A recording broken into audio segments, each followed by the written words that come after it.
Hey, everybody. Welcome to Roger and Me, a.k.a. Roger Ebert and Me, a weekly movie review podcast tribute to Siskel and Ebert, hosted by myself, Brett Arnold.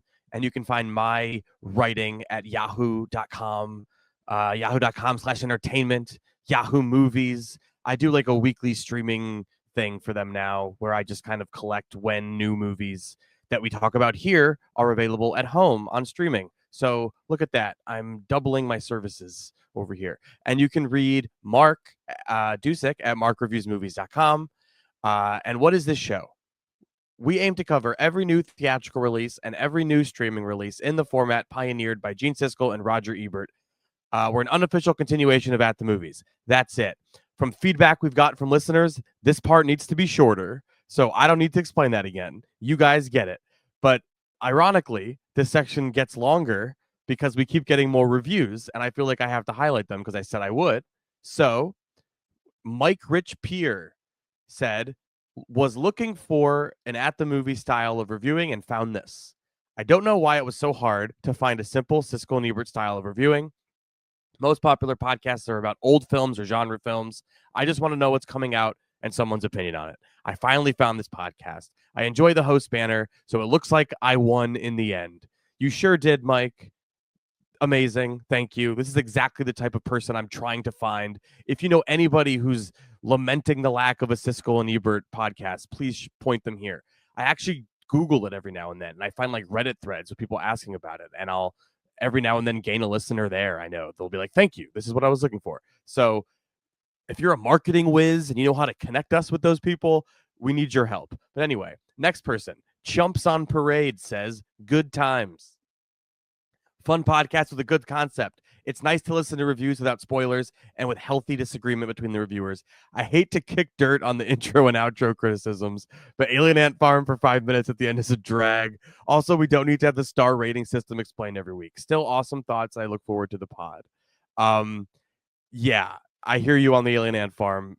Maybe something will give there at some point. But who knows? Maybe it won't. Thank you to you, Chumps on Parade. End of Time Travel says, great pod. I love that we get the rating at the end of each review. Why would I want the review before? All right. So this is a response to a previous review where someone said we should say the ratings at the beginning for ease. And I kind of was like, I get it, but I don't think that makes sense. And I'm this isn't the only comment that said don't do that. So I think we're going to probably not do that. But apologies to the other commenter. It was an interesting idea. I don't disagree with it entirely, but we're going to go based on volume of comments, I guess. The next person, AW Coke, I believe, has updated their review. I think they wrote one in the past. 5 stars and 2 thumbs up. I really enjoyed this week's episode, referring to last week's episode about Captain America. It was a great reminder of Roger and Gene's more raucous tete-a-tetes, where they really duked it out. I have no love for Marvel movies, and I have no interest in seeing this one, but I could appreciate Mark's reverence for it. It's kind of like an Adam Sandler movie. Take Pixels, for example. It was universally panned from what I remember. Mark gave this a 1-star review. I looked in the archives. But if you had preteen kids, and at the time my kids were 8 and 11, it's that much more enjoyable. So I equate it to something like that. Still, I have no interest in seeing any Marvel schlock. Anyway, I love what you guys are doing. Please don't rate the movies prior to reviewing. That would be so anticlimactic. Oh, and a little constructive feedback. Try to match the audio levels a little better. It was difficult hearing some of Mark's rebuttals during Brett's more animated diatribes about why Captain America was such a bad film. Looking forward to checking out some of this week's 3-star picks, including Universal Language. Thanks, guys. Awesome review. Thank you so much. Yeah, the audio problems on my podcast have been a recurring issue. It's just tough on the system we record on. It's annoying, and if it's honestly just laziness on my end. I could be editing audio feeds and making it feel better. So if it really is a problem, other people let me know. I think that one was more that we were yelling, and when you yell, it just cuts people off. So I'm sure that's what it was. But we should yell more, I think, is the feedback that we're getting. People like when we yell. When it's natural. It's natural.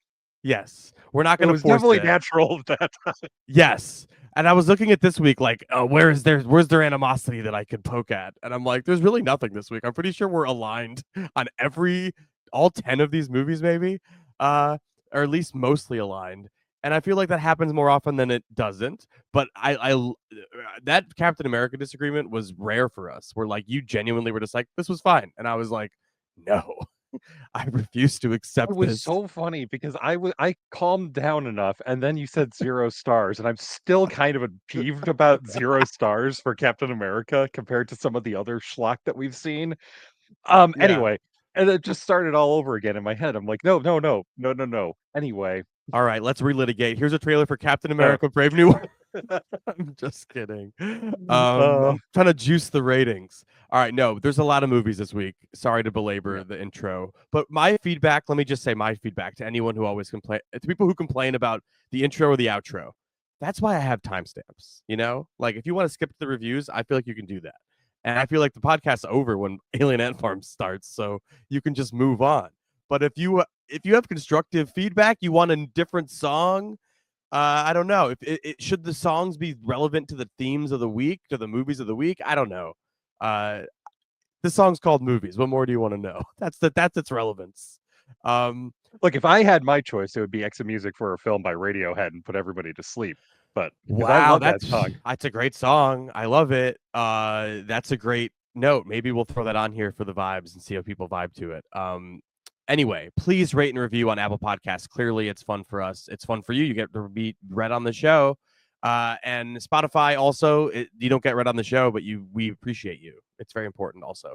All right, 10 movies. Biggest one of the week, The Monkey. Osgood Perkins, son of Anthony Perkins, director of Longlegs, the neon hit, the biggest indie hit of last year, $100 million grossing movie. The Monkey, less than a year later, I think, or about a year later, right? And funnily enough, I believe this is true because it wasn't true when we saw screenings, but I believe in theaters right now, there's a post-credit scene in The Monkey that is really just a trailer for the new Oz Perkins movie at Neon that's out by the end of the year. It's called Looker. So this is his third Neon horror movie coming up. And now here's a trailer for The Monkey. Oh, that's odd. I don't remember locking this. You wouldn't have to remember if my aunt had a wind-up toy monkey at the yard sale. Oh, not a cherished childhood memory now, was it? No, no, no, no, no, no, no!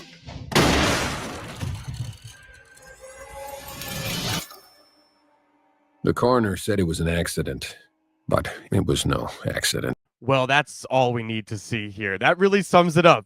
We have a gory death, Stephen King-esque Stand By Me style narration, and that's kind of the vibe.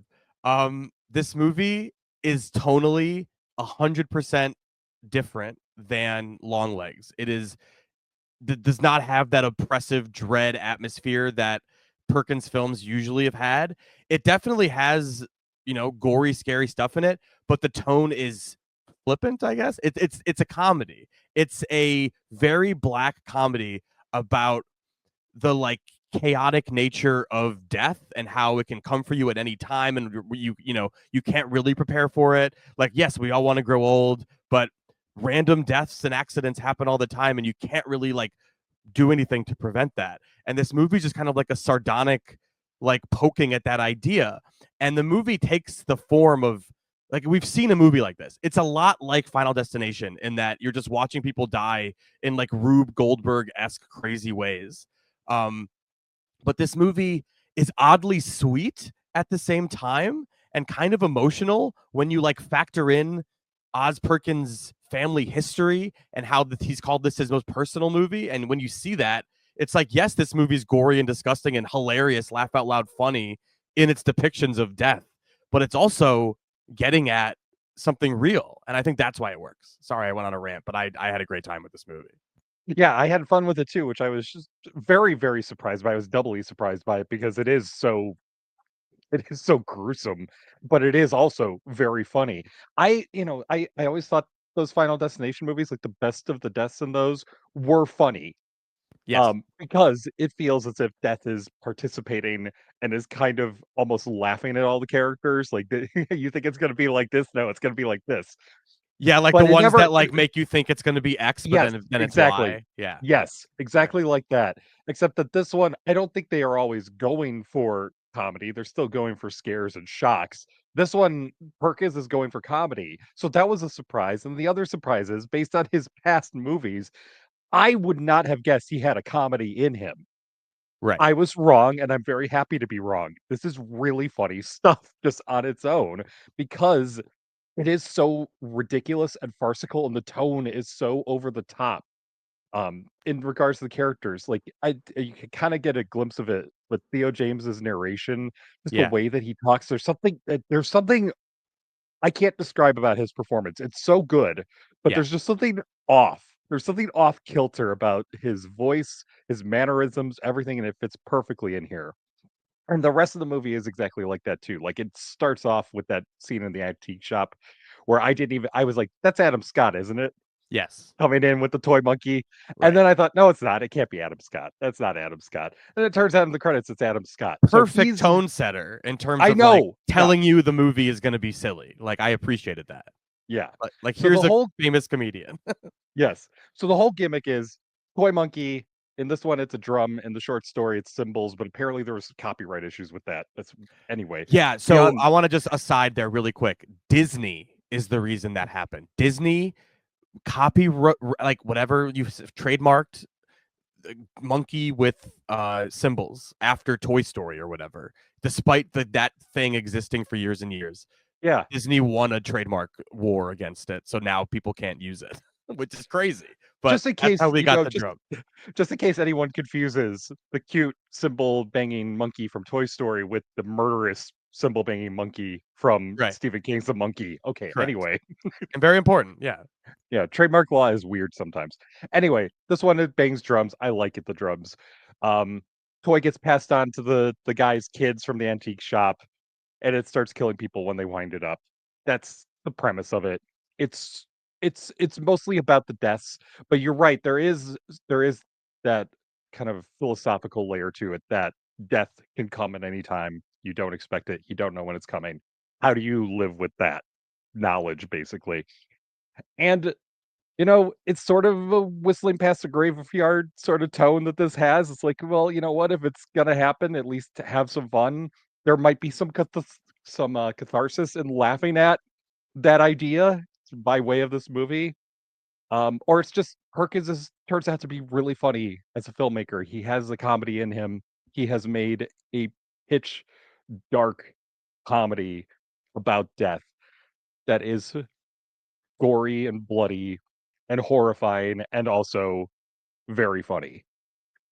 That kind of sums it up for me. Without giving away like specific details, I definitely do not want to give away the details of how those deaths No, come but because man, there's one in particular that like I don't think I've laughed that hard in a movie in ages. It was just so shocking. And from what I understand, the Red Band trailer and other trailers have ruined most of them, or like oh, that's too bad. has like alluded to or teased or including the one that I'm not gonna say that involves. I don't even want to say what it involves. I just loved Yeah. it so much.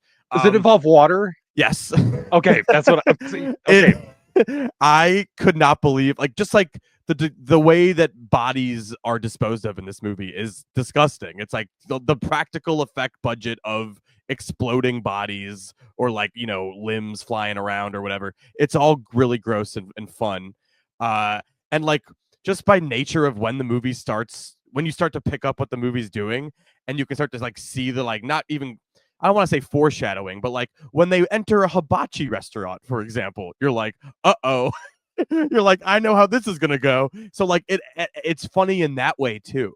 And like what you pegged with the Theo James narration, to me, it's like, yes, it's emulating 80s King short story structure down to that narration that we know from Stand By Me. And then it also plays like, is this a spoof of Stephen King or an earnest adaptation of one? Because this is a Stephen King short story. We haven't mentioned, I don't think.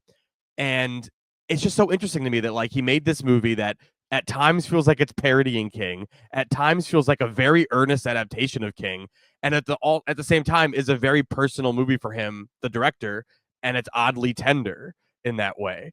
So yeah, I don't know. I really loved it as like the monkey the classic movie parlance, the monkey is a metaphor about death.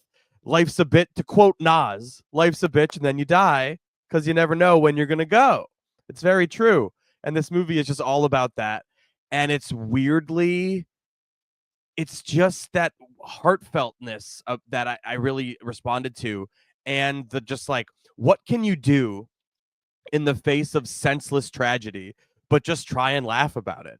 And it's like really like sweet to me that he just like was able to make this movie, and it must feel really cathartic to him to make it. And the Tatiana Maslany, who plays the mom, has said like she modeled it after his mom, and like it's very clearly not just about the mom's not just modeled after him. This movie's about like deadbeat dads, and if you know anything about his history with Anthony Perkins and Anthony Perkins like secrets and all that stuff, like it's all just it's a very personal stew at the same time that it's a just a genre movie that delivers. It's a horror movie for sure in terms of like there's a lot of gore in it, but it's definitely a horror movie that's a comedy. It is definitely a comedy first and foremost. So I usually don't like horror comedies, but this one is so committed to the bit in terms of the horror that I think is why I'm able to get past it being a horror comedy, because I generally don't like those. And that earnestness. Does that earnestness go a long way for you too? Or was that just like window No, because dressing? I think he undercuts it a lot. I think he undercuts the earnestness so much. Like every time there's I don't want to give away even too much about the plot, like who the characters are and who the actors might play, like even in different time periods and all of that stuff. But like there is like a big tender moment of resolution at one point for a pair of characters, and it's immediately undercut by the fact that like, oh, you have set up a literal Rube Goldberg device that's going to end Right. that scene, and it Yeah. just suddenly happens like, oh yeah, I forgot that he set that up to pay off later. So I'm not sure if it's entirely being earnest, and I think maybe the idea that it could be sort of parodying King is an interesting idea. It is definitely not at all like the King short story in terms of tone or what happens. Right. So which is also a nice surprise, because you could make a very serious dreadful horror movie out of that short story, and he has done that, but he has just the way that the tone of the of the humor, of the randomness of death and all of that and how it plays out, it really changes everything, and I liked that, just because we've seen so many self-serious King And adaptations. self-serious Oz Perkins movies too. That too, yes, Yeah. and so this flip on both of it, both of those ideas, I just really did enjoy it.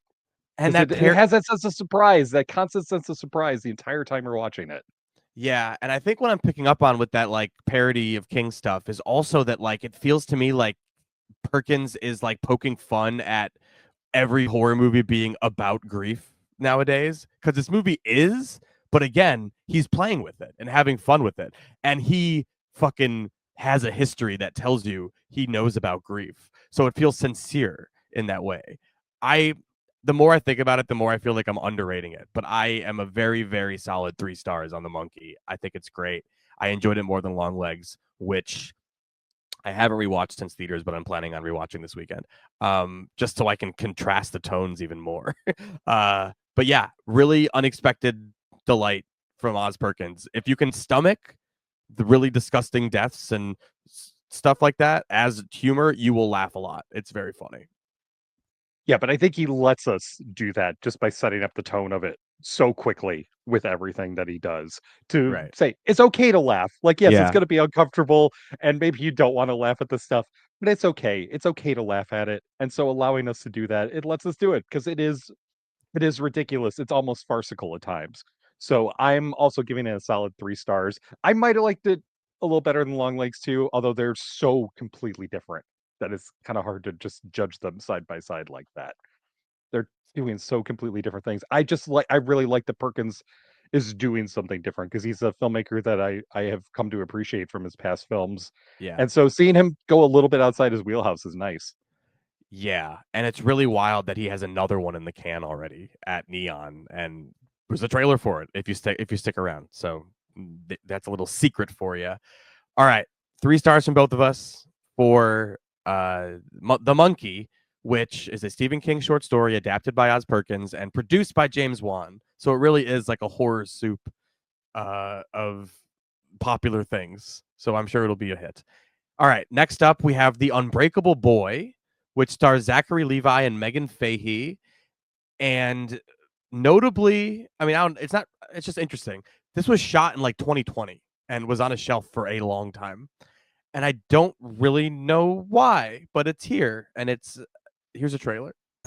Hey, Ozman, are you sure that's the right hat for your first day? Don't be a goober, Daddy-o. Jessica is the best one. It's the Mountain Dew Code Red of hats. And the best part is the chicks dig it. Oh, dude. I'm Austin, but you can call me Ozman. Welcome back, everybody! I have a lizard named Marty and a killer hat collection. When I meet people, I tell them everything. Logan, this is Tyler. He said we can be best friends. All I have to do is shut up. Oh yeah, I'm also autistic. Autism presents itself in many different ways. It's a class for kids with special needs. They think that it's time, that it's only going to get worse. Earth to Austin. I think his brain's on another planet. This movie comes from a faith-based production company that makes a lot of Christian movies. And this movie eventually does kind of get there. But I actually was surprised by how effective it was at first. Like, I thought the meet cute with the parents was actually well handled and all that, and their story of having this kid was actually fine. And then the movie eventually loses its way when it becomes more about Zachary Levi's character than it does the autistic child at its center. And let me just say this, as a newish parent, I actually found the movie and the premise and this real life story to be like deeply upsetting and like hard to watch and like visceral, as someone who like has to chase a toddler around the house and hope that she doesn't like fall down the stairs or hurt herself.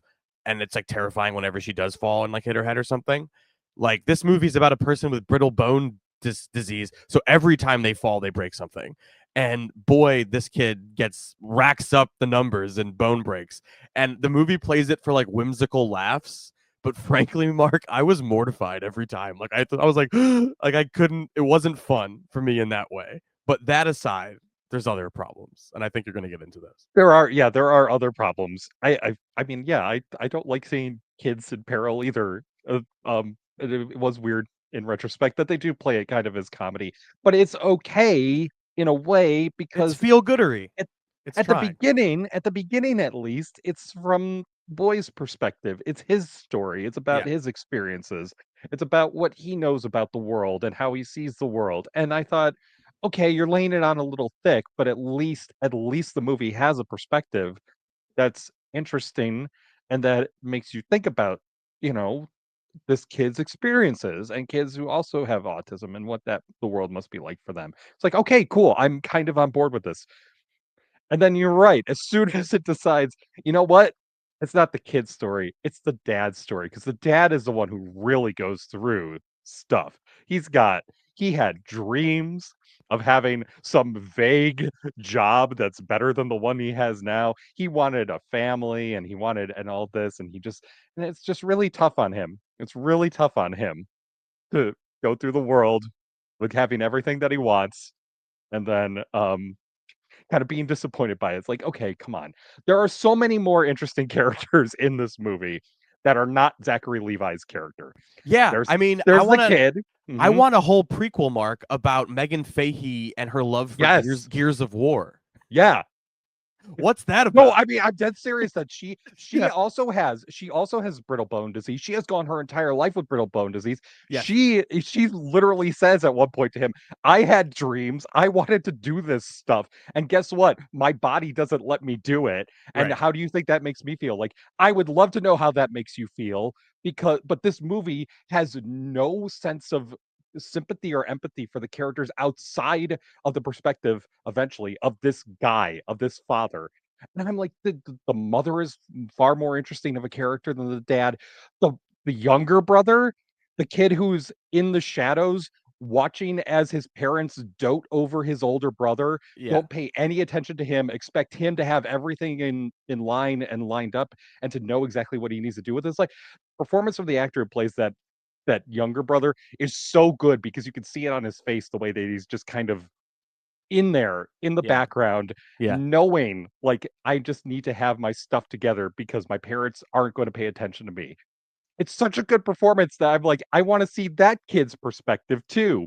But no, it's all Yeah. about Zachary Levi's character by the end. And I just found it so dull.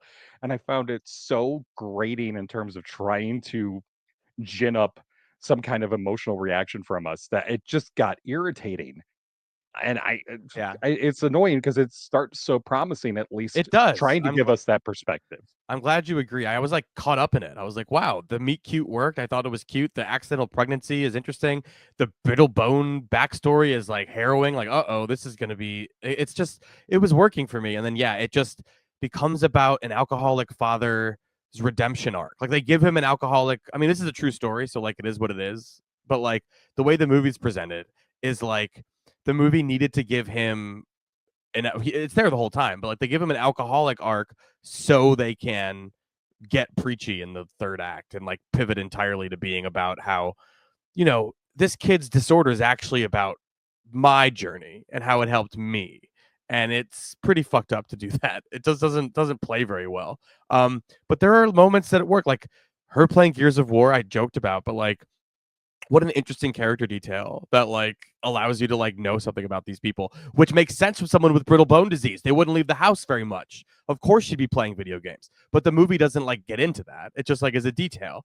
The kid, when the kid gives a full monologue from a Few Good Men, it's very compelling. Very good performance of that. I don't know. There's problems with this movie. I want to give it credit. It's just trying to be a feel good movie about like you have impossible odds, and with kindness and love you can achieve them, sort of, you can achieve anything, sort of stuff. But yeah, it loses itself in the third act. So I guess it's a 2-star movie for me, The Unbreakable Boy. Oh, that's a little generous. We also forgot the key detail that Zachary Levi's character has an imaginary friend as an adult. Oh yeah, there's like a which the movie Tyler, just kind of yeah. They reference Tyler Durden in Fight Club because that's Mhm. what is happening. He has like a Tyler Durden that later they joke about it being God, and it's not, I guess. It's I not. It's no. He has an actual imaginary friend, and I thought, okay, that's what is this? Wait, can we dive into this a little bit? Because maybe that is an interesting side of your character. Maybe Yeah, it has some kind of. he's mentally ill. You mean? I mean, if you're going to, instead they just play it like, oh, isn't it funny? He has an imaginary friend as an adult. Like, not really. What? Like, What no, is it's this? more What does this mean? confusing. Yeah, Yeah. it's more just confounding to me as a viewer. Yeah, I agree with that. It's I fine. almost blocked that out. I had to double back in my review. You know, and just make someone- note that he was imaginary. A listener of the show kept messaging me about an imaginary friend in a movie and like teasing it, and I was like, "What is he talking about?" And now, I'm now realizing Yes, that's what it 'cause was. you forget because it is so weird that you kind of just block it out. Like, no, that didn't actually happen. He doesn't Yeah. have an imaginary friend who just hangs out the entire time, Who just giving him isn't? advice. By the way, yeah, it's not like it's him, like his other self. It's just like a guy. It's Yeah, like a he's just a different dude. guy, just a He's man, just a dude. just some other man that they cast to be Zach Levi's imaginary friend, is what it said on the call sheet, I guess. Weird Anyway, movie. Weird movie. I liked it less than you did. I'm giving it 1.5 stars for the Unbreakable Boy. I liked when he said to indicate it's his favorite hat. It's the Mountain Dew Code Red of hats. It's a good drink. All right. Anyway, next up, we have a movie in the long-running subgenre of Die Hard. Die Hard, the subgenre that spawned from the movie Die Hard, usually is like Die Hard in a boat or Die Hard on a plane. This one is the joke would be Die Hard in a building, but Die Hard's already in a building. So the weird way in here is, what if Die Hard was happening and the movie was focused on the perspective of a window cleaner on the side of the building, which is the inspired lunacy and silliness that I can get behind. Here's the trailer for Cleaner, starring Daisy Ridley. And should we even say who the antagonist is? Because the movie treats it as a reveal, and I enjoyed the reveal. But the trailer might give it away. We'll see what happens. It probably will. Here we go. Here's the trailer.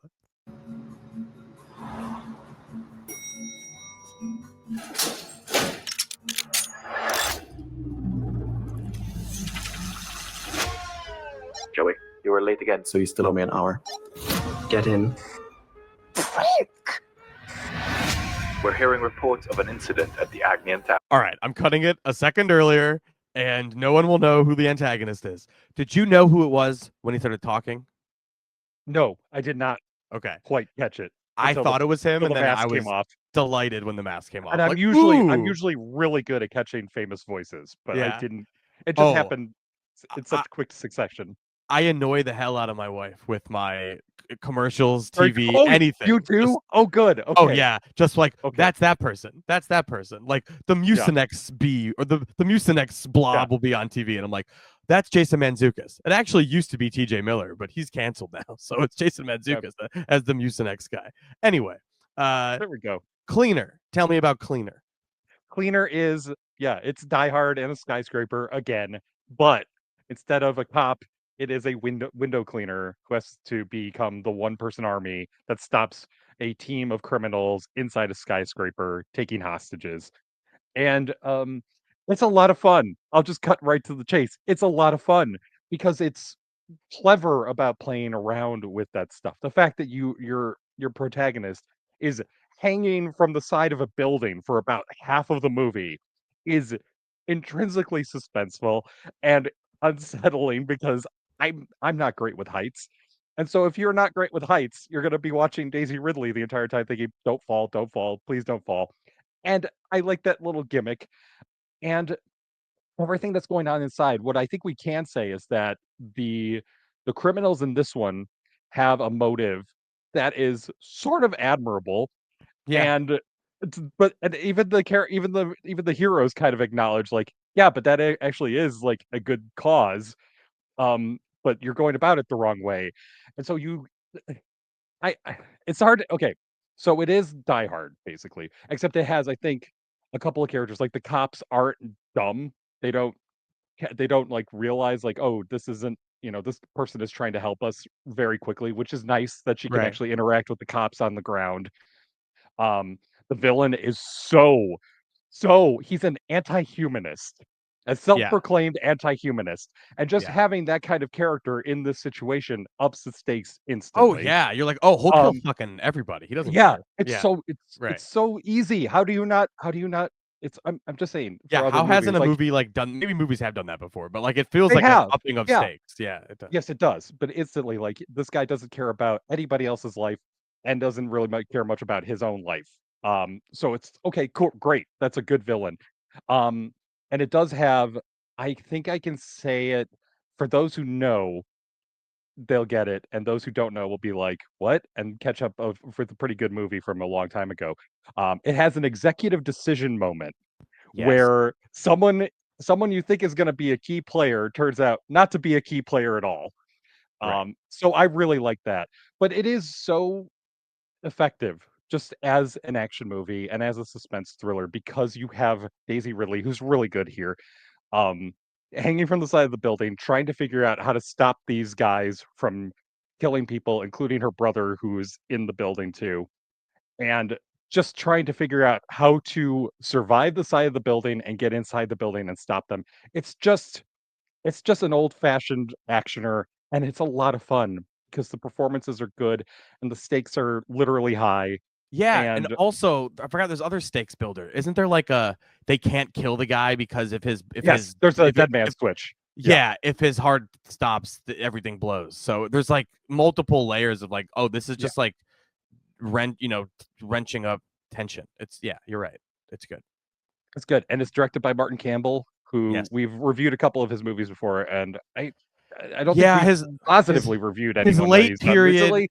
His late period has been rough, but like, man, that guy didn't he direct Casino Royale, which is like the best Bond movie in my opinion? Like, I love that movie, and I think it's fantastic. He did Casino Royale, and he's been in the business long enough. He directed Goldeneye as well. Right, that's right. Crazy. So he's been around for a while, and I think he does fine work here. So yeah, this movie should have been really bad based on the silliness of the premise, but it works. There's like a backstory element to like her climbing on things that really made me laugh, and it's like too much backstory. I didn't need that level of it, but it worked anyway.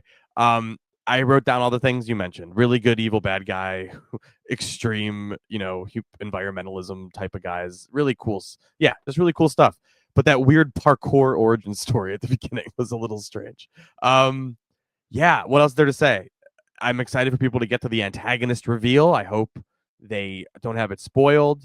I hope they enjoy this movie as much as we did, because I feel like most critics are giving it like 2.5, where you and I are both like, no, 3 stars. 3 stars No. for me, cleaner. I had a good time. This is doing exactly what it sets out to do, and it does it well, and it's a fun time at the movies.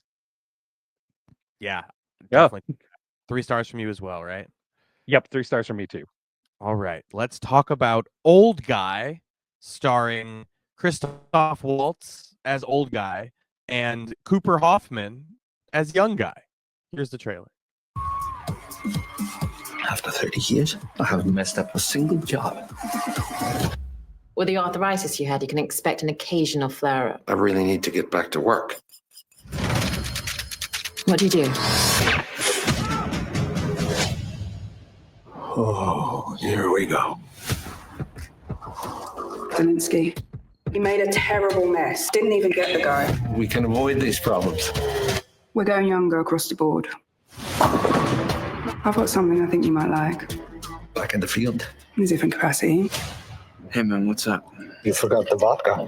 Alcohol is actually really bad for you. Probably. I wanted to like this because I like the 2 leads, but it's just like painfully generic, right? And doesn't really do much to recommend. I'll let you go from there. Yeah, I like the 3 leads. You forgot about Lucy Liu, because the movie I also forgot about forgets Lucy her. The movie forgets about her. It's okay. That's the big problem here. One of Yeah. the big problems here. Yeah, I also like Christoph Waltz and Cooper Hoffman and Lucy Liu. They are all better than this movie, and that's for the movie's benefit, I guess, because at least you get to have some fun watching the 3 of them interact and have some fun. But the movie itself We've is just reviewed so many Old Guy Hitman movies, probably like 7 or 8 would be my guess. yeah, and I will probably forget about this one the way that I'm forgetting about the other ones. Yeah, there's like the any number of Liam Neesons. There's the Ian McShane one. Yeah. There's there are a few. See, I did forget about them, and I'll forget again. I will forget about this one too. So Christoph Waltz plays the older hitman who had arthritis, and he had surgery to fuse his joints. So now it's painful to pull a trigger, and so his boss brings in Cooper Hoffman's character, who is very different. If you could imagine, it's about 2 very contrasting characters bickering and bantering the entire way through about how to kill people. It's like, oh, okay, great. And then Lucy Liu is the Waltz character's best friend who tags along on a job in Belfast for some reason. She has a date with a guy.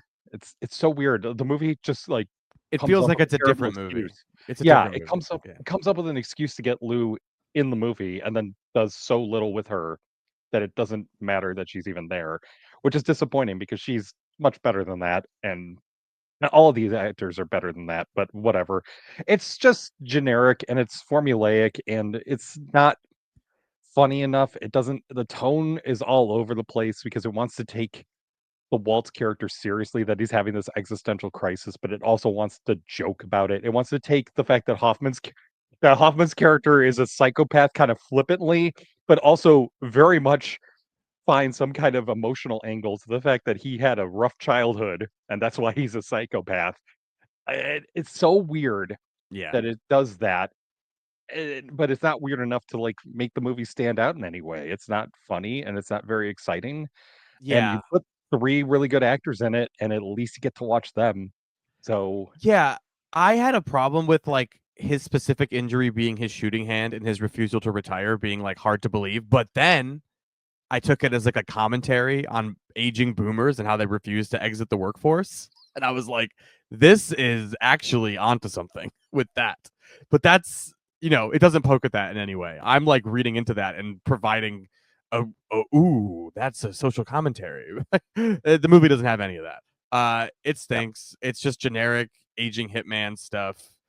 You're right. The stuff with Hoffman is ill-advised. It feels like it's just kind of a mess. It just kind of lies there. It's inoffensive, but there's no reason to watch this. 2 stars feels kind, but I think that's where I am. Yeah, I think the main reason to watch it is, if you like Christoph Waltz, as everyone in the world should, because he's a fantastic actor. And if you know who Cooper Hoffman, then if you know it's Philip Seymour Hoffman's son, and you want to see him kind of evolve as an actor over the years, because he's getting really good. I'm very happy to see him, kind of get outside his father's shadow, which is, I mean, Yeah. that's tough. Yeah, one of the He's greats. good. He is good here. And I always like seeing Lucy Liu in a movie, and I wish the movie did better for her. I think that is maybe the only reason potentially to consider seeing it, is that it has these 3 actors, but it lets them all down. I'm giving Old Guy 2 stars as well. All right. Now, we've talked about Old Guy. Let's talk about some ex-husbands. Here's the trailer. Can I tell you something? We're getting a divorce, your mother and I. You think you're going to be happier alone? Who says I got to be alone?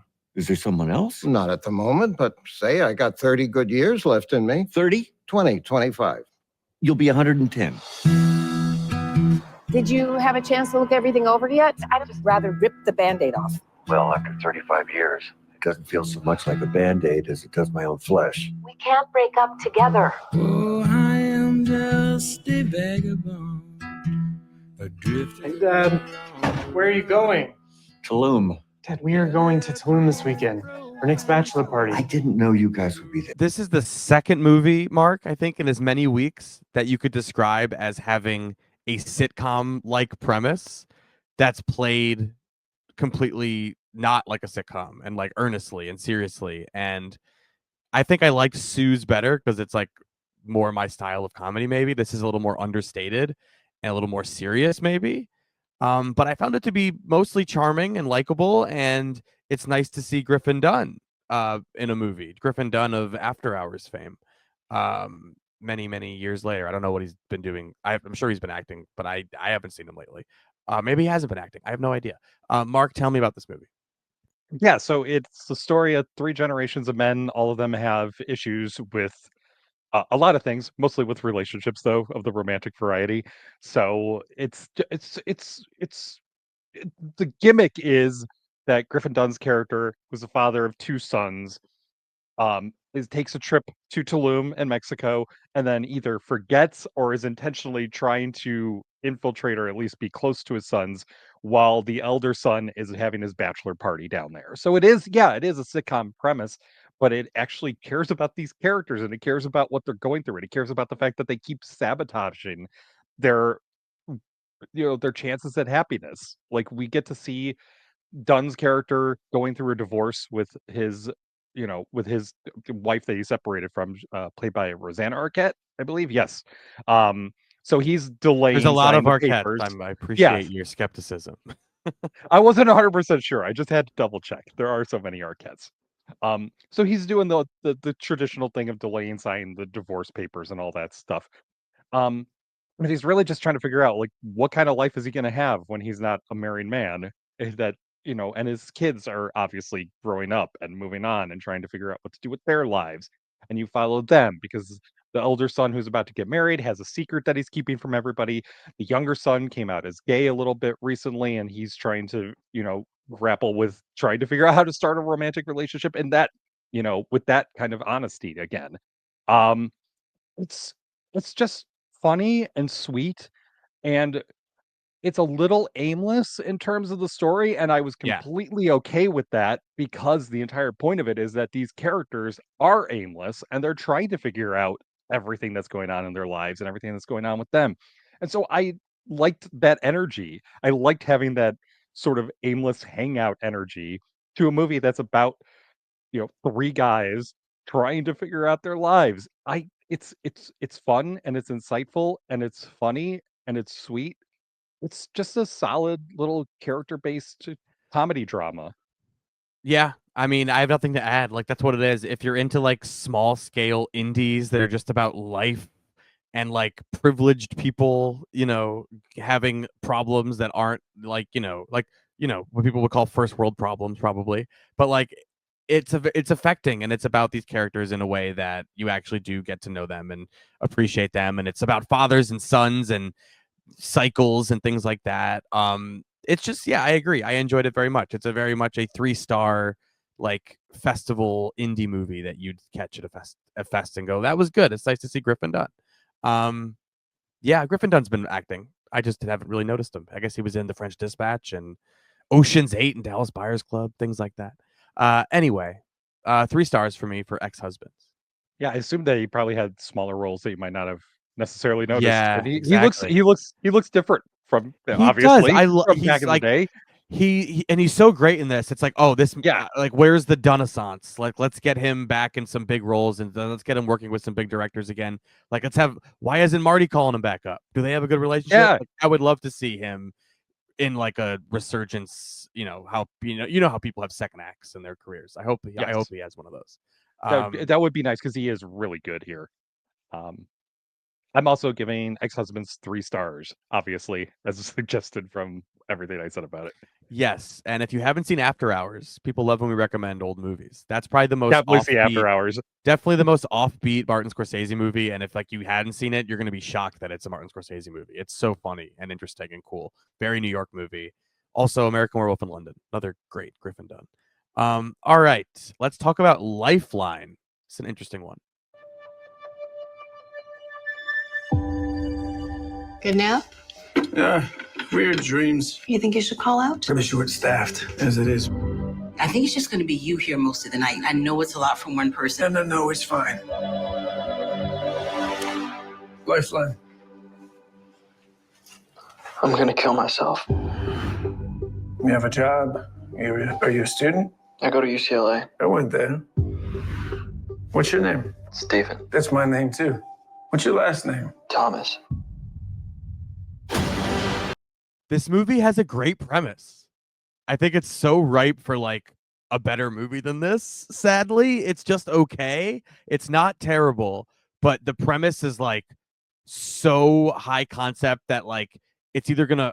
I mean, I guess what I'm saying is gonna prove what I'm saying wrong, because I'm like, it's either gonna not work in a way that like the worst Tribeca or Sundance movies don't work, where it's a big swing and doesn't connect, or it's going to be this amazing thing that's like life affirming. But instead, I did find it to be kind of in the middle. But it's like about tell me the concept, why it's good. It's a suicide prevention hotline operator on New Year's Eve. The only guy in the office for some reason gets a series of calls from people in distress, and he tries to help them. Then he gets the call from a kid who has his exact name, has his exact history, and is very literally him trying to save his own life. And yeah, it is such a great concept, and it's the fact that the film takes it seriously and takes it literally. I think it makes it so much more compelling of an idea, because as absurd as it is, it's like I'm on board with this because it asks like a big question. If you could talk to your younger self, what would you say? If there was one thing you could tell your younger self, what would it be that would be important, and that you could give some advice about, like, if obviously like a low point in the guy's life, and like what do you say and what do you do to try to help him out of that? Such a great idea. It's sort of reminiscent of Frequency with Jim Caviezel and Quaid. Both of whom have fallen a little bit, but it doesn't matter because that movie is really good, and that also has a very silly premise where it's a son contacting his dead father back in the past, which also is the setup for one of my favorite Roger Ebert reviews, by the way. Yeah. If you haven't seen Frequency, see Frequency, and then read Ebert's review of Frequency. And even if you don't like the movie, you will his review of Frequency is so personal and so on point about what the film is about and what it brings up. Totally worthwhile. Anyway, so it's reminiscent of that, and I was also on board with this premise, and then it just kind of doesn't do much with it, and that's where the disappointment comes. It's like, how do you wreck this? It's so easy. You just have the two of them talk to each other, and you have them connect on that level of you trying to tell your younger self everything's okay, it's fine, and trying to convince your younger self of that. It's like my old ass did this better, right? Yes. Yeah. Yep. there are movies that have done this talking to your younger self thing. I just appreciated the novelty of the concept here, where it's like a suicide hotline, where it's like your young suicidal. It's just like it's a really clever spin on it, where it's your young suicidal self called for help, and it was your future self. It's like a unique spin on that concept we've seen before. But you're right. It just doesn't know what to do with it. And I feel like it bring up ideas of like it has interesting ideas about like multiverses. I feel like, and also like deep thoughts about life mattering. I wanted to like it so much, but I feel like it's a really small movie with big ideas that gets lost along the way. I do think it's a 2.5-star movie, but I really love the idea and think someone could do something really great with this. It's like a draft or two away from being like a really good movie or a play. Even it could work as a play. It could work as a play. It might work better as a play because then within there, your your audience is expecting Right. conversation, and as opposed to movies where apparently we kind of lose. We want things to happen, right? We lose our attention spans watching a movie, and we want flashbacks to the guy's childhood where it explains everything about him. Oh yeah, right. Why? And scenes Yeah. of computer screens, shots of computer screens are like, hey, that's kind of confusing. What's that about? Yeah, it might work better as a play if you wrote it as a play. Maybe it could be, actually get at the heart of what this premise seems to be going for. Yeah. And it does kind of let itself down, which is so disappointing because it is such a solid premise, such a great premise. And it turns out to be a 2.5-star movie for me too. I did note that there's a cast member in this movie named Tomorrow. Her name is Tumorrow. First name Tu, last name Morrow. Tomorrow. She's Good gonna name. yeah, just by name alone, I'm calling it. She's gonna be a star. Anyway, Everyone is Going to Die is the name of this movie, and we'll talk about it in a second. Here's the trailer. Happy birthday, darling. I have a watch. Take it back, spend the money on whatever. Clearly I messed up. No, Dad, Dad, there's someone in the garden.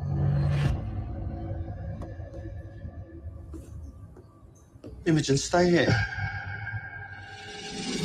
Friend of yours? Hello. We're here for the party. I'm not with all presents. Why are you here?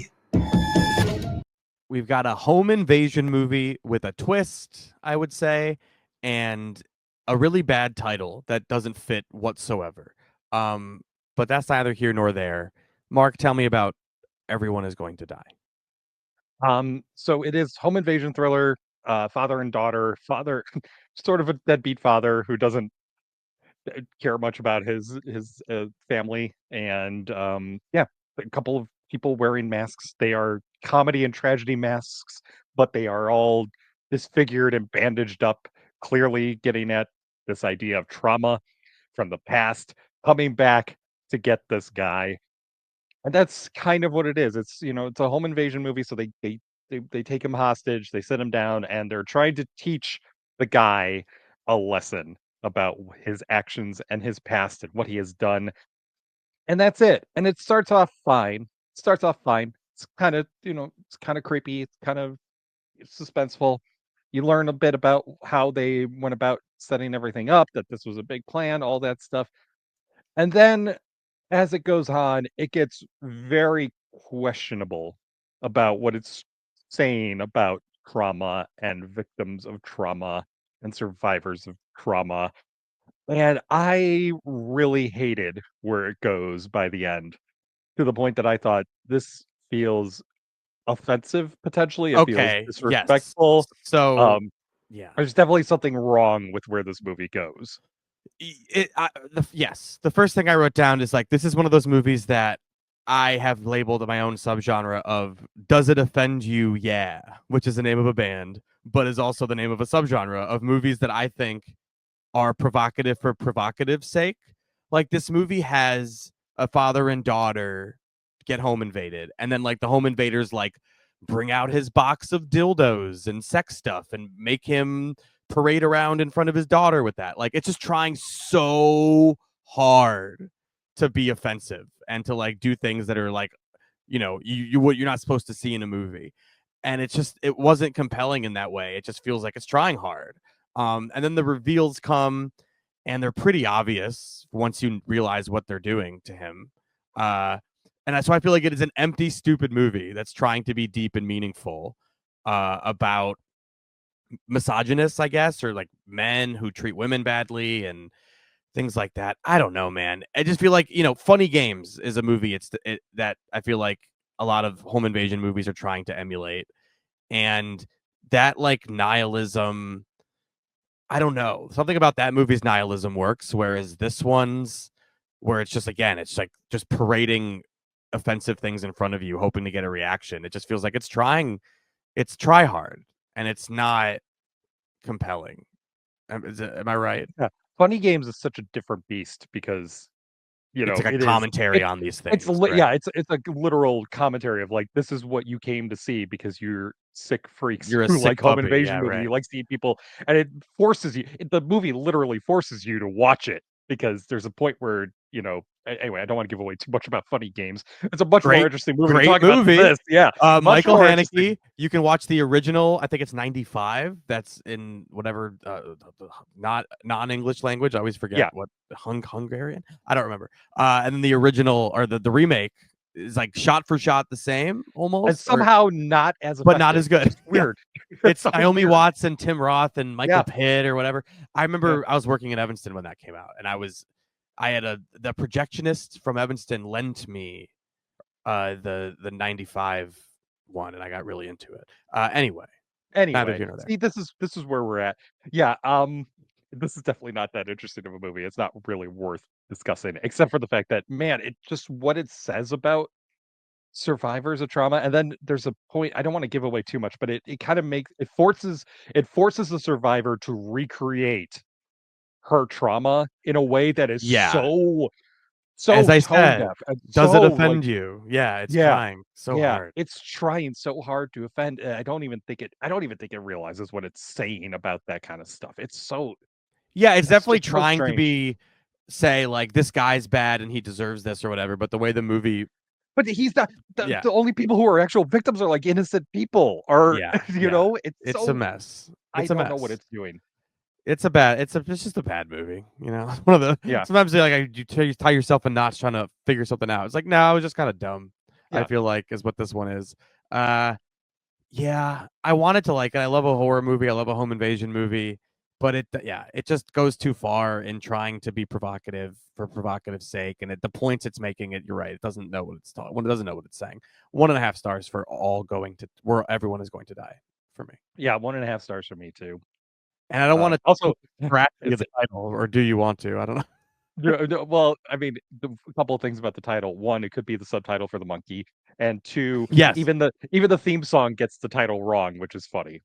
I've almost gotten it wrong every time I've said it, so it's funny No, that they it's couldn't okay, even get it right. Yeah, yeah. Even the people who wrote the theme song for the movie that plays brother. over the credits couldn't get it right. All right, The movie doesn't get it right either, is I think what we're saying. Yeah, nothing is right. Check out Funny Games. There's 2 versions of which you can watch. Both are better. The original is the one to watch, though. And it's Austrian. He's Austrian. Michael Haneke. All right. Invasion. Here's the trailer.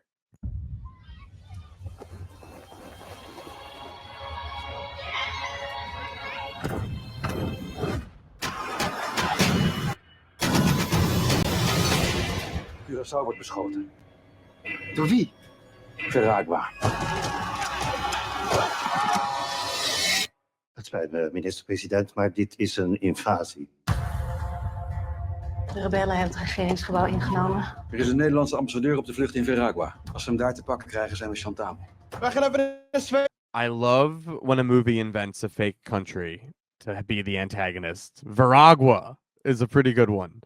Tell me about Invasion. Interesting sort of hypothetical situation of what if a fictional country, which already puts it out of the hypothetical. Anyway, what if a fictional country invaded the holdings of the Netherlands, specifically Curacao and Aruba? I'm trying to think. There's 3. They call it the ABC Islands. They're, basically countries that the Netherlands has some nominal control over. And that's it. It's like, what if war broke out in the Caribbean? Okay, I'm interested. Let's see what you can do with it. And then what they do with it is they throw in so many characters and so many different and they're all the sequences. most generic fucking Yeah. stock. Oh yeah. Yeah, like Marines. Yeah. Marines, and I think Coast Guard. I think that the ship is Coast Guard. There's a Marines on a base. There's a diplomat in the fictional country of Veruga who's trying to escape. There are a bunch of politicians in this dark office room back in Holland trying to figure out what to do on the other side of the world. And it all is so broad and predictable, and there's no reason to care about any of these characters. Two of them are related for no reason. I'm sorry, three of them are related for no particular reason. It's trying to give you this big picture. It seems so limited that you have when the attack on the beach happens, so somebody's father is injured in the attack. Then it turns out that that guy has a brother on the Coast Guard ship that could get them to Aruba so that he could go see his father. It's like, okay, all right, whatever. It's the setup for your movie, but it just feels like you're trying to paint with broad strokes and you have such limited imagination that you have to have three of the characters related just to try to get the plot in motion. It's weird. Anyway, it's really just an excuse for action sequences that don't mean much of anything and politicking that doesn't mean much of anything. And yeah, I feel like once you make the antagonist this fake thing, it's just like the whole movie kind of goes like, okay, well then what am I watching? Like a military exercise where there's no really like parallel that I'm supposed to take away from it. Like yeah, I was trying to figure out like what are you specifically trying to say about like are you suggesting that like are you worried about this happening? Yeah, and like from and who? if you are worried, why are you worried about this happening? Is Yeah. there something more deeper going on here about like something with your country having these Caribbean islands under your control? Is there something you want to tell us? Yeah, it's weird. It's weird. Yeah, I don't know. I didn't know that one of the characters in The Office was the Prime Minister of the Netherlands until there's like 15 minutes left in the movie because they do such a poor job establishing who the people in that room are and what they actually want and what they mean to do. It's just really people lost yelling me. at each other for no reason. Yeah, it's just like high stakes war games that you're watching, but the stakes don't feel high. They feel like you're watching a cheap, Dutch movie or something. Like, is it a Dutch movie, a Danish movie? I feel like we have both this week. We do. Yeah, Dutch movie barely makes 90 minutes. Feels like it's just like coasting on the vibes of war movies. The set pieces do not impress. It's too cheap to do that. It's just a 1.5 star movie. I don't have much to say about it. Sets up a character who has a fear of heights in the first 5 minutes. Do you think he's going to have to get into a situation where he's going to have to overcome that? I wonder if that's going to happen. This is the level of screenwriting we're at with this one. 1.5 stars for the invasion, not the invasion. Invasion. Yeah, be careful because our next film, if you can believe it, is called Invader. Yes, we have Invasion and Invader in the same week. Here's the trailer for the latest from Mickey Keating, a very young filmmaker who's been making movies for since he was very like a teenager, I feel like. And I think this is his 7th maybe, and I've seen them all, and I haven't liked one yet. But will the streak end? No, it won't. Here's the trailer for Invader.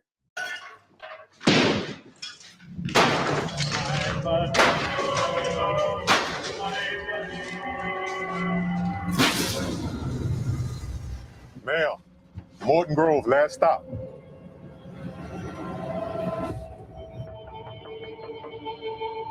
Is anybody there? Me estoy aquí en la estación de autobuses solita y nadie responde.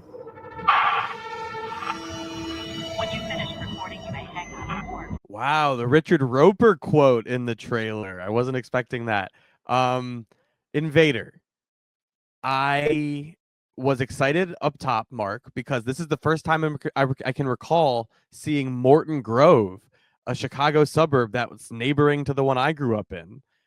It was referenced in this movie, and it's featured in this movie. Skokie famously has The Usual Suspects. That's the town I'm from. That's where the movie's referenced in The Usual Suspects. Barbershop Quartet from Skokie, Illinois, and it's revealed that the board was made in Skokie or whatever. Anyway, Morton Grove has to settle for this dumb fucking movie. I think this movie has a great idea on paper, like many other Mickey Keating things, and it just does not amount to anything in execution. And then when it gets to a part where like they reveal a little bit more about the killer, and I really rolled my fucking eyes at like the generic, like, oh, you went this route with it. It just did nothing for me, and also terrible handheld shaky cam that I really hated. I hated the look of this movie, the cinematography.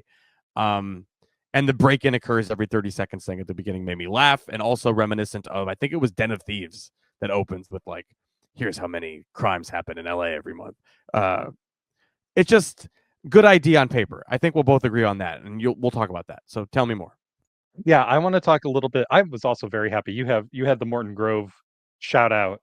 It was shot in a couple of neighboring suburbs to where I grew up, which was very nice to see. Yeah. Homewood and Flossmoor both get shot out here in either indirectly or directly. So that was fun. It's a very Chicago suburbs movie. Yes, it's great to see. Including Metra, Joe Swanberg. Metra. Joe Metra Swanberg. is a Yeah. Yes, Joe Swanberg is the uncredited home invader, but Metra plays a key part in the plot of this movie. It's like, oh, cool, I understand this movie. And then I proceeded not to understand a bit about the movie because I really think it's trying to go for a political subtextual angle. Yes. That I found very provocative and very subversive because it's about Joe Swanberg, anonymous sort of white guy, breaking into the home of Hispanic immigrants and taking over the house. And it's set very pointedly at the end of Obama's term in office. Right. They make a big point of showing you this stuff.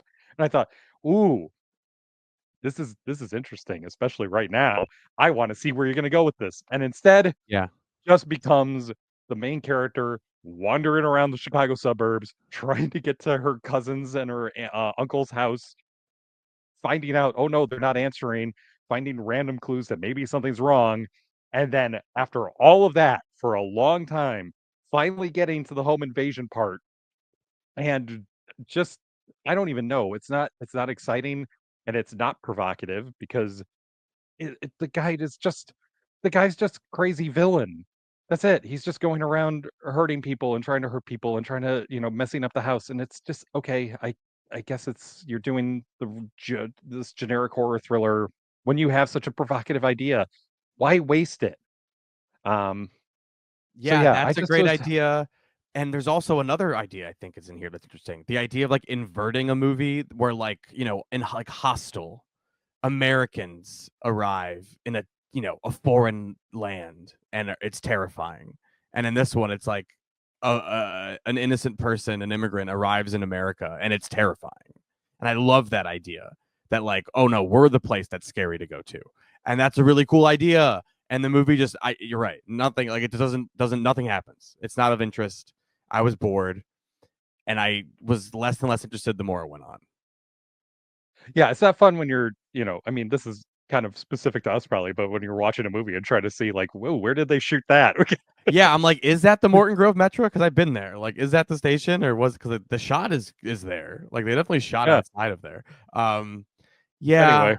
Yeah, it's a boring, bad movie. So if you live in the Chicago suburbs, you might get some kind of entertainment out of this and be like, hey, I recognize that kind of, and that's maybe not exactly the best way to paint the Chicago suburbs specifically, but okay. Yeah, representation matters, etc. Not the representation we want, but it's what we got.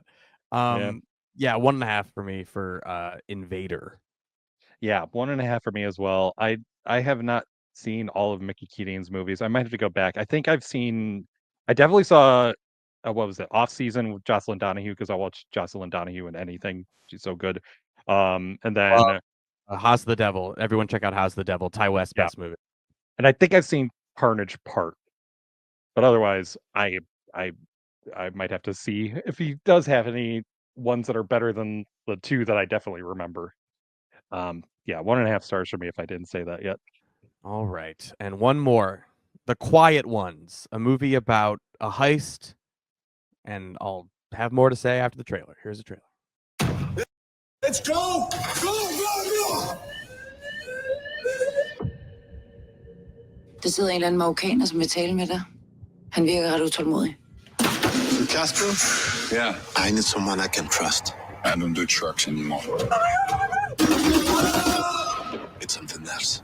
Big money. 50. Quiet ones.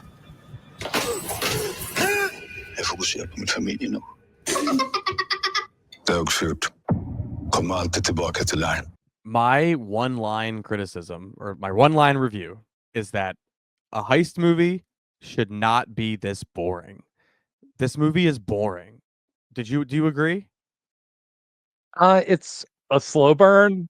Okay, sure. I didn't find it that boring. I think it's so focused on the minutia of setting up the heist. Yes, while it also is. trying to surprise us with the heist at the same time, which is Mm. always a very strange decision to make, to try to be like, hey, this is all the details. This is exactly what it's like to get this heist set up, and then key information isn't revealed until the heist actually happens. It's okay, whatever.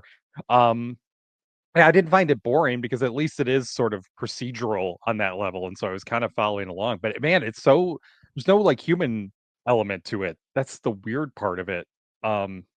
Especially because did you find the opening as unsettling as I did? Oh God, yeah. And then Okay, good. the movie, I almost forgot about it because Yeah. the movie, it doesn't seem interested in it at all. It's like it opens on a really brutal, like heist of a what do you call it, an armored truck, and like the execution of the guards, and it's really harrowing and like, you know, classic heist movie heat shit where someone goes too far and kills someone and they're not supposed to, and then the movie cuts to like years later and this other heist, right? And it's like, I guess it's supposed to inform how we feel about something, but the movie never reaches that level again, and it's just No, disappointing. it doesn't.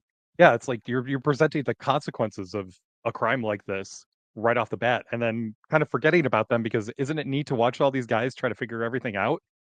It's Yeah. so jarring. It's such a jarring, thing to present you with something that awful, and then to say, well, I guess, but isn't it cool? Isn't it cool? Isn't it cool how heists are pulled off? And it tries to do that consequence human consequence element of it with that character, the security guard at the place that they're trying to rob. Her character is completely, she could not be in this at all. She could just be in the background in the final scene of the movie for as much as they go into her life and what she's doing. She's a security guard who wants to become a cop, and eventually when they rob the place, there's going to be some kind of confrontation, and it doesn't pay off in any way that makes you really feel like, oh yeah, that was terrible. Isn't it terrible this is happening? It's just so much about like, we got to go here and get the cars, we got to go here and get this equipment, you guys all have to be ready to do all this stuff. I don't know, it's just so flat. I think that's what it is. It's just flat. You're just watching people prepare for the heist, and as much as, if you find that interesting to any degree, it's fine. It But just there's doesn't nothing have else. there's no personality to it. Yeah. It Yep. just is a heist movie, and you've seen it before. Like, no matter the specifics of like, it's 2008, it's about to be the financial crisis, it's these specific people doing the biggest heist ever committed in Danish history. Like, these details don't matter when the movie is presented flatly with generic details that we've seen in every other movie done better. So we're just like, it's hard to get excited about, I think, is the problem. Yeah, very much so. All right. So I think I'm 2 stars on The Quiet Ones. That is fair. I'm a little more. I'm 2.5 on The Quiet Ones. It's All right. Yeah. I like that. We did 10. We got to double digits. I only missed one that you got to on your website. It's called Millers in Marriage, and Mark didn't like it. 2 stars for that one. You can read his review on markreviewsmovies.com. Please rate us on Apple Podcasts. Please, please, please. We'll be back next week with the big movie of the week is Last Breath, starring Woody Harrelson and Simu Liu, I believe, and a bunch of other smaller films. Bye.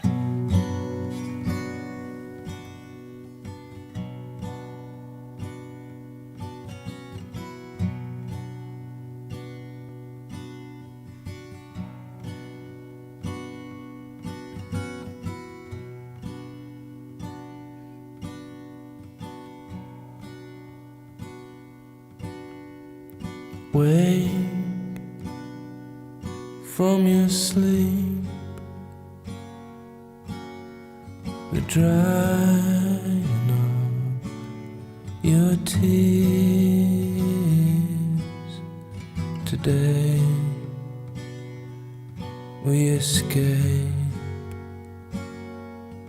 we escape.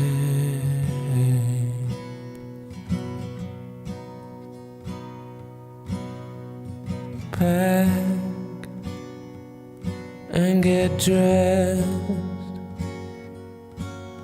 before your father hears us, before all hell breaks loose.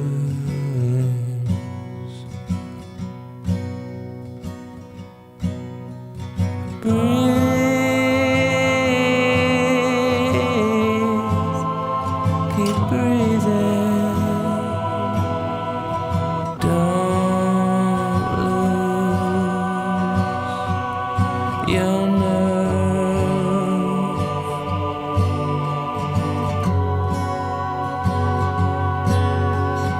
Breathe,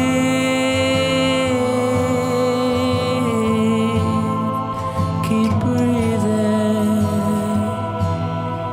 I can't do this alone.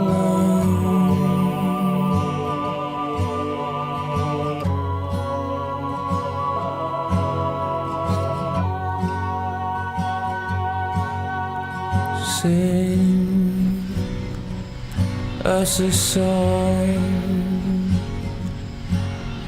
song to keep us warm. There's such a chill, such a chill.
We hope that you choke, that you choke.